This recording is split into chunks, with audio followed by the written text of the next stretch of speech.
मौसम चाहे बारिश के दिनों का हो, मौसम चाहे आपके ठंड के दिनों का हो, चाहे वो मौसम आपके गर्मियों के दिनों का हो, अगर आपने सही तरीके से अगर इन तीनों मौसम का अगर सटीकता के साथ अनुमान लगा लिया तो इससे आपके फसल में फ़ायदा और नुकसान से बचने की एक राह आपको ज़रूर दिखाई देगी।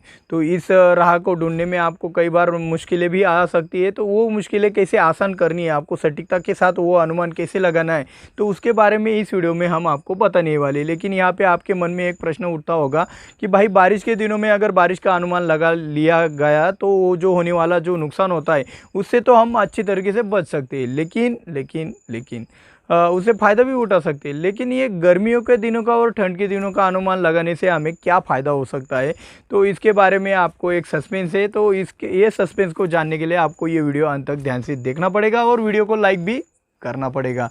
तो ज़्यादा देर ना करते हुए, मैं हूँ दिवराज और आप देख रहे हो अन्य निर्माता। चलिए शुरुआत करते हैं आज के वीडियो की। तो दोस्तों, तीनों मौसम के अनुसार अगर हमने अनुमान लगा लिया तो हमारा क्या फ़ायदा हो सकता है और क्या नुकसान हो सकता है, पहले हम इसके बारे में हम आपको बताने वाले हैं और फिर बताएंगे कि भाई सटीकता के साथ आपको अनुमान कैसे लगाना है।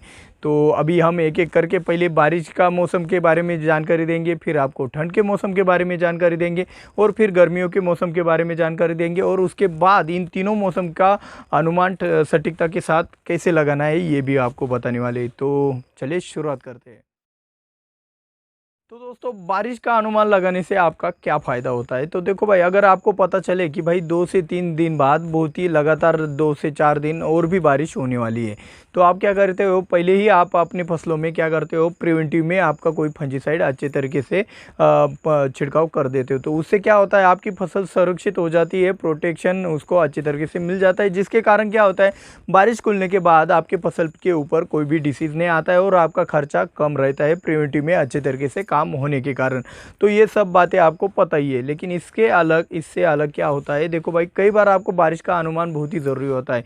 जैसे कि प्याज का बीज अगर आप डलवाना चाहते हो तो प्याज का बीज डलवा दिया और गलती से उसके 7-8 दिन में ही बारिश चालू हो गई तो आपका कितना नुकसान हो सकता है ये आपको बताने की ज़रूरत नहीं है। आपका प्याज का बीज खराब होने में बहुत ही आसानी होती है अगर बारिश ज़्यादा गिरती है तो ऐसे समय में। तो अब वह उसी जगह पे अगर आपको प्याज का बीज डालने से पहले ही पता चले कि भाई 7-8 दिन बाद इतनी बारिश है तो आज हम रुक जाते हैं, तो बाद में हम एक क्लाइमेट का अंदाज़ा लगा कर अगर बीज डालते हो तो हमारा फ़ायदा ही फ़ायदा होगा।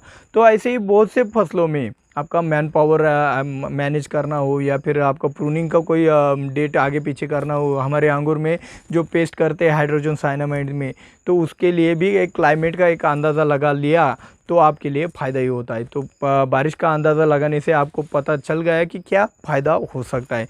अगर नुकसान क्या होता है ये भी आप सुन लो। अगर आपने बारिश का अनुमान अच्छी तरीके से नहीं लगाया तो नुकसान क्या होता है, आप प्रिवेंटिव में कोई अच्छा वाला फंजीसाइड नहीं डालवाते और फंजीसाइड नहीं डालवाए तो आपके फसल के ऊपर बहुत ही ज़्यादा हद तक आपका डिसीज़ आपके फसल में दिख सकता है।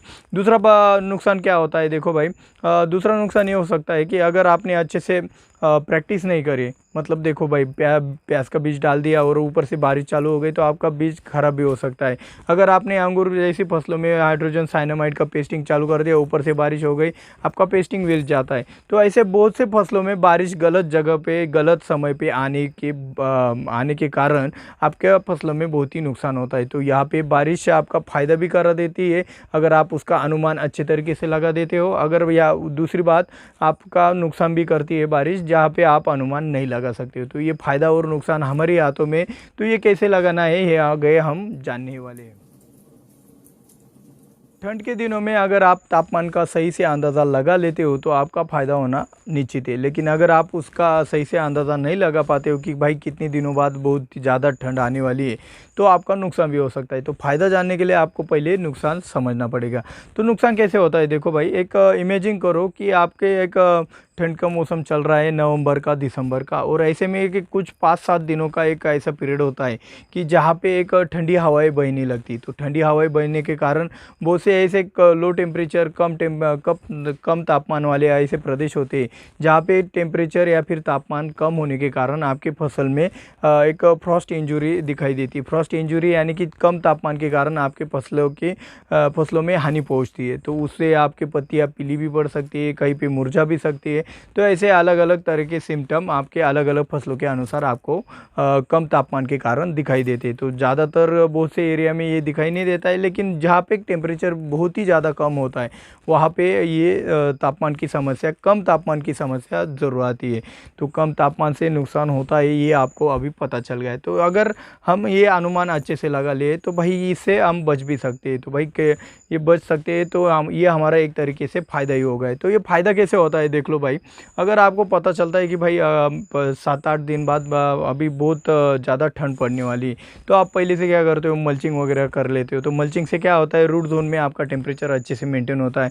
आप गुड़ का नीचे से एप्लीकेशन कर सकते हो जिसमें हीट होती है। आप सल्फर का भी इस्तेमाल कर सकते हो नीचे से और ऊपर से।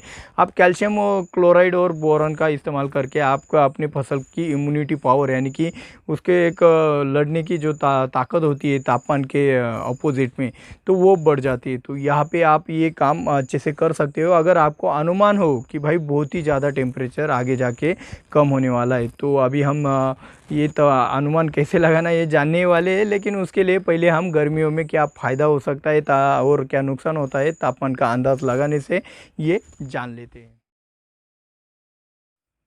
तो गर्मियों के दिनों में अगर आपने तापमान का सही से अंदाज़ा लगा लिया तो आपका फ़ायदा भी हो सकता है, और नहीं लगा लिया तो आपका नुकसान भी हो सकता है। ये कैसे होता है ये समझ लेते हैं। तो देखो भाई, अगर आपने तापमान का सही से अंदाज़ा लगा लिया तो होता है भाई, आप गर्मियों के दिनों में आप कहोगे तो भाई गर्मी होती तापमान ज़्यादा ही होता है, आप कैसे कह सकते हो। जो ज़्यादा टेम्परेचर वाले एरिया में रहते हैं उनको पता है कि भाई कुछ ऐसा पीरियड होता है 5-6 दिन का, 2-4 दिन का, जहाँ पे टेम्परेचर या फिर तापमान अचानक से बढ़ जाता है। तो वहाँ पे आपके फसलों का ज़्यादा नुकसान हो सकता है तुलना में जो आपका रेगुलर तापमान होता है। तो ऐसे ऐसे सिचुएशन में हमें बचने के लिए बहुत से रास्ते होते हैं।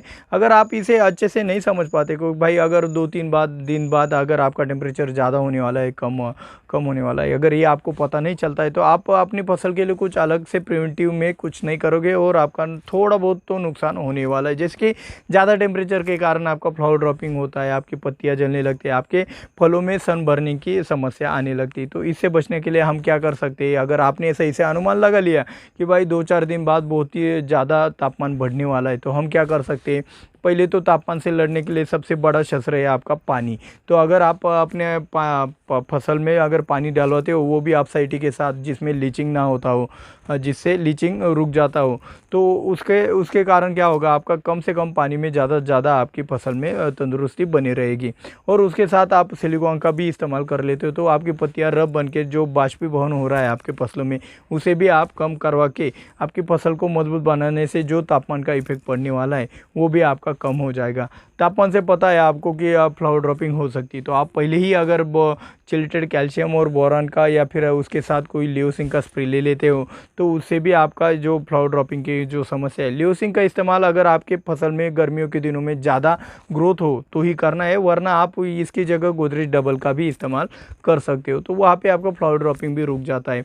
या फिर आप क्या कर सकते हो, जो सन बर्निंग जैसा प्रॉब्लम आता है या फिर प्रॉब्लम भी ना हो, सन बर्निंग जैसा आपकी सिर्फ पत्तियाँ वाली फसल हो, कुछ भी फसल हो, तो वहाँ पे ज़्यादा तापमान के कारण आपकी पत्तियाँ ज़्यादा काम नहीं कर पाती। तो ऐसे में अगर आप सिएप्टन जैसे जिनमें ऑयल आता है, क्वांटप हो गया, क्वांटप में भी थोड़ा बहुत ऑयल आता है, कैराथिन हो गया जिसमें भी थोड़ा बहुत ऑयल आता है, तो ये जो ऑयल वाले जो पेस्टिसाइड होते हैं अगर आप अपनी फसलों में ऐसी सिचुएशन में डालते हो तो वहाँ पे एक ऑयल वाला लेयर बन जाता है, जिसके कारण क्या होता है, एक आपका रिफ्लेक्शन हो जाता है सनलाइट का। तो इससे भी आपकी फसल बहुत ही हद तक तंदुरुस्त रह जाती है। तो अभी हम जानेंगे कि भाई मौसम का सटीकता के साथ मैं कैसे अनुमान लगा लेता हूँ। तो इसके लिए हमें चलना पड़ेगा स्क्रीन के ऊपर। इसके आगे जो चर्चा होगी वो मोबाइल के स्क्रीन के ऊपर होगी।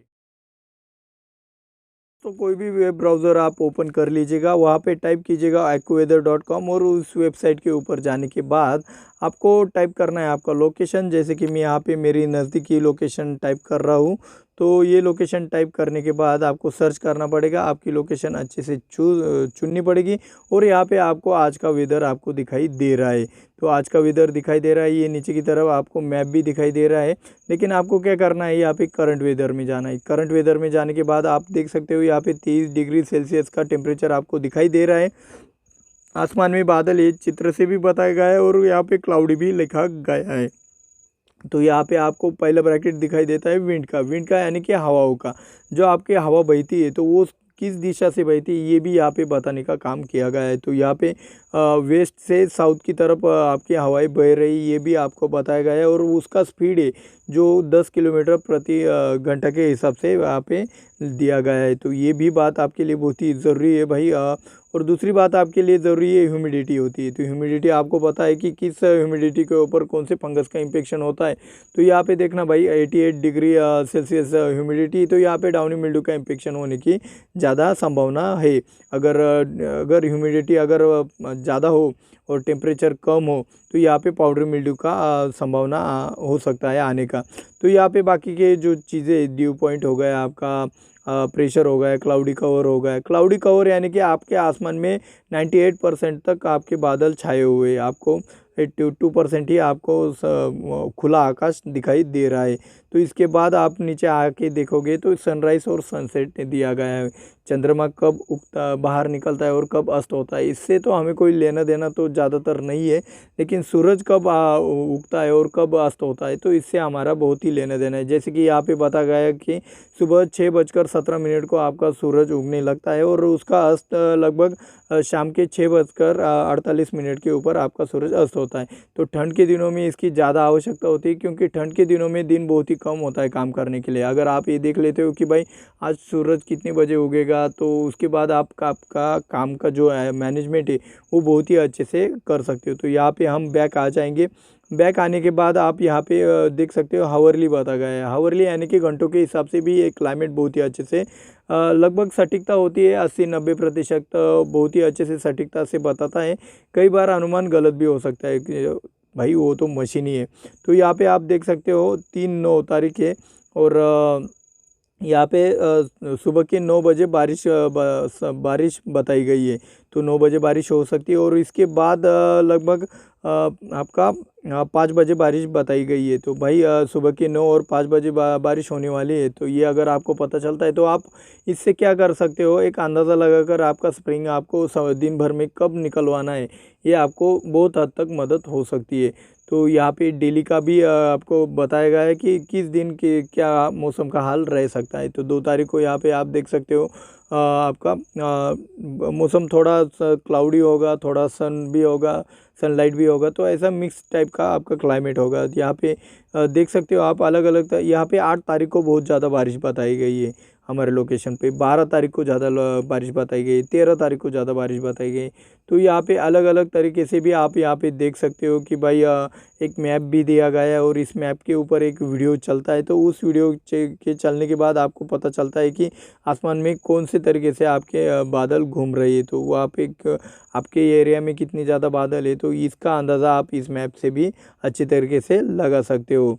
तो मेरे हिसाब से आपको यहाँ पे टेम्परेचर भी पता चलता है। तो टेम्परेचर के अंदाजे से आपको ठंड के दिनों में और गर्मियों के दिनों में सहायता हो जाएगी। और बारिश के लिए तो ये बहुत ही ज़्यादा इस्तेमाल किया जाने वाला वेबसाइट है। तो भाई ये बहुत ही अच्छा वेबसाइट है। इसके अलावा एक और वेबसाइट आती है जो कि थोड़ा समझने में मुश्किल है, windy.com। तो windy.com के बारे में अगर आपको जानना है तो हम किसी और वीडियो में बता देंगे आपको। तो दोस्तों आज के वीडियो में हम एक खास बात बताने वाले हैं कि भाई आपका बारिश का मौसम हो तो भी आपका नुकसान होता है। तो बारिश के मौसम में हमें बचने के लिए फंजीसाइड का ही ज़्यादा से ज़्यादा इस्तेमाल करना पड़ता है। बारिश के दिनों में तो रोगों की समस्या ज़्यादा रहती है। ठंड के दिनों में अगर आपका फसल का जो हेल्थ है या फिर इम्यूनिटी पावर है वो कम हो जाता है, जिसके कारण उसमें वीकनेस आ जाता है, उसका प्रोडक्शन कम भी हो सकता है। और गर्मियों के दिनों में आपको पता है भाई आपका पौधा मुरझा भी सकता है। उसका जो एक साइज़ बढ़ाने का जो ताकत है या फिर जो फूल लगाने की जो ताकत है जी, उल्टा क्या हो जाता है, फ्रूट ड्रॉपिंग हो जाता है, फ्लावर ड्रॉपिंग हो जाता है, आपकी जड़ों का विकास अच्छे से नहीं होता है गर्मी के दिनों में। तो ये नुकसान होने लगते हैं। तो बारिश के दिनों में आपको क्या करना चाहिए, फंजीसाइड का ही इस्तेमाल करना चाहिए ज़्यादा से ज़्यादा। और कुछ अगर आप कहते हो कि भाई बारिश के दिनों के लिए अलग सा वीडियो बना दो, जो दिक्कतें आते हैं तापमान की वजह से और उसका ट्रीटमेंट अलग से बता दो, ठंड के दिनों का अलग वीडियो और गर्मियों के दिनों में, तो इससे हम और भी अच्छे तरीके से एक्सप्लेन कर सकते हैं। जिसके लिए आपको टारगेट है आज के वीडियो का 2000 लाइक का टारगेट है। तो भाई 2000 लाइक बना दो, हम इसकी वीडियो भी आपके लिए लेके आएंगे। तो यहाँ पे एक बात ध्यान में लो भाई, अगर आपका ठंड का दिनों का समय चल रहा है और आपका गर्मियों के दिनों का समय चल रहा है, तो यहाँ पे आप सेफ्टोन का बहुत ही अच्छे से इस्तेमाल कर सकते हो। यहाँ पे आप ग्रीन मिरेकल का भी बहुत ही अच्छे से इस्तेमाल कर सकते हो। यहाँ पे आप सिलिकॉन का भी इस्तेमाल अच्छे से कर सकते हो जो एंटी स्ट्रेस होते हैं। तो यहाँ पे गर्मियों के दिनों में और आपके ठंड के दिनों में बहुत ही फसल तनाव में जाता है, तो उसको तनाव में से निकालने के लिए ये तीनों के तीनों बढ़िया काम करते हैं। तो आपको सेफ्टोन का स्प्रेइंग लेने से पहले आपको उसकी जानकारी जाननी है अच्छे से, तो इस वाले वीडियो के ऊपर आप क्लिक कर सकते हो। ग्रीन मिरेकल के वीडियो के लिए इस वाले वीडियो के ऊपर क्लिक कर सकते हो और सिलिकॉन के वीडियो के लिए आप इस वाले वीडियो के ऊपर क्लिक करके वो वाला वीडियो देख सकते हो। मिलते हैं अगले वीडियो में। जय जवान जय किसान।